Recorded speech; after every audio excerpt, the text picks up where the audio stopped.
Good afternoon, everybody. Kurt Risch here, and thanks for joining me on The One Shepherd, where we support seekers and believers.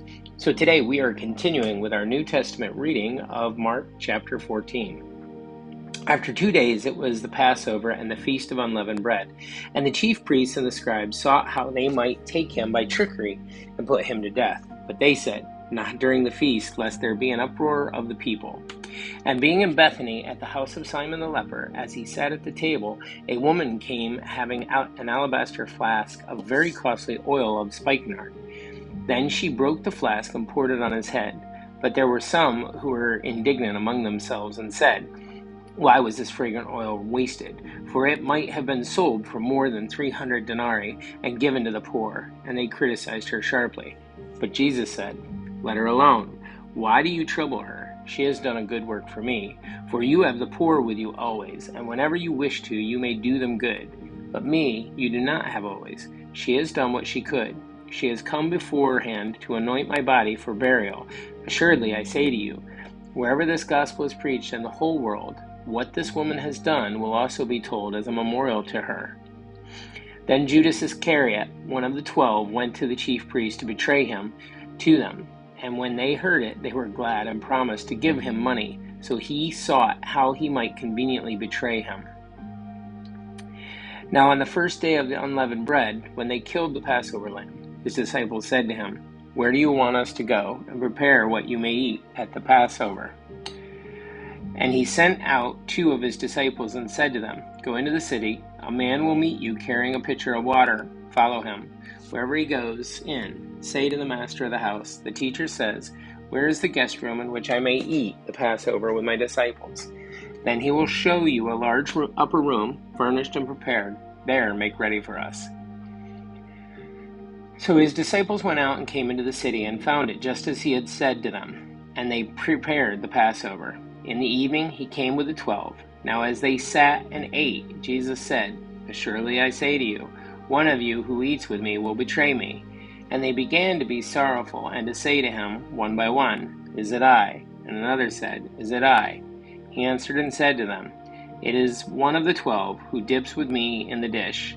The Son of Man indeed goes just as it is written of him. But woe to that man by whom the Son of Man is betrayed. It would have been good for that man if he had never been born." And as they were eating, Jesus took bread, blessed and broke it, and gave it to them and said, "Take, eat, this is my body."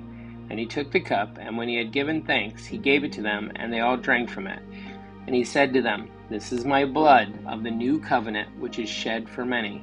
Assuredly I say to you, I will no longer drink of the fruit of the vine until the day when I drink it new in the kingdom of God." And when they had sung a hymn, they went out to the Mount of Olives. Then Jesus said to them, "All of you will be made to stumble because of me this night, for it is written, I will strike the shepherd, and the sheep will be scattered." So if we look up this verse, guys, we see that this is a quote, it looks like from Isaiah 53, verse 5, and verse 10, as well as Zechariah 13:7. All right, continuing with verse 28. "But after I have been raised, I will go before you to Galilee." Peter said to him, "Even if all are made to stumble, yet I will not be." Jesus said to him, "Assuredly I say to you that today, even this night, before the rooster crows twice, you will deny me 3 times. But he spoke more vehemently, "If I have to die with you, I will not deny you." And they all said likewise.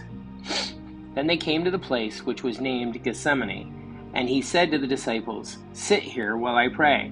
And he took Peter, James, and John with him, and he began to be troubled and deeply distressed. Then he said to them, "My soul is exceedingly sorrowful, even to death. Stay here and watch." He went a little farther and fell on the ground and prayed that if it were possible, the hour might pass from him. And he said, "Abba, Father, all things are possible for you. Take this cup away from me. Nevertheless, not what I will, but what you will." So we're going to do this word study, guys. The word is Abba, okay? And you look, the actual Greek word is Abba ho Pateor. And the term Abba is the Aramaic word for father. The Greek term is added not to tell the reader what the Aramaic means, but to express Jesus' dependence on his Father as he faced the sufferings of the crucifixion. No doubt, Jesus loved to utter his Father's name in both forms, first in his cherished mother's tongue, and then in the common language of his day.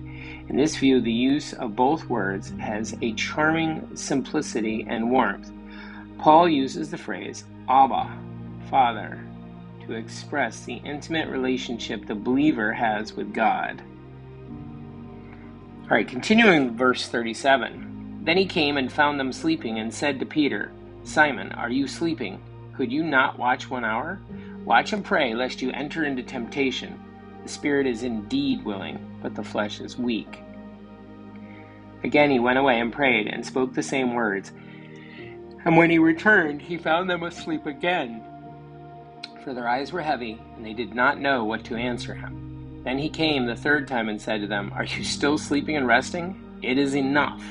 The hour has come. Behold, the Son of Man is being betrayed into the hands of sinners. Rise, let us be going. See, my betrayer is at hand. And immediately while he was speaking, Judas, one of the 12, with a great multitude with swords and clubs, came from the chief priests and the scribes and the elders. Now his betrayer had given them a signal, saying, Whomever I kiss, he is the one. Seize him and lead him away safely. As soon as he had come, immediately he went up to him and said to him, Rabbi, Rabbi, and kissed him. Then they laid their hands on him, took him, and one of those who stood by drew his sword and struck the servant of the high priest and cut off his ear. Then Jesus answered and said to them, Have you come out as against a robber with swords and clubs to take me? I was daily with you in the temple, teaching, and you did not seize me, but the scriptures must be fulfilled. Then they all forsook him and fled. Now a certain young man followed him, having linen cloth thrown around his naked body, and the young men laid hold of him, and he left the linen cloth and fled from them naked. And they led Jesus away to the high priest, and with him were assembled all the chief priests, the elders, and the scribes. But Peter followed him at a distance, right into the courtyard of the high priest. And he sat with the servants and warmed himself at the fire. Now the chief priests and all the council sought testimony against Jesus to put him to death, but found none. For many bore false witness against him, but their testimonies did not agree.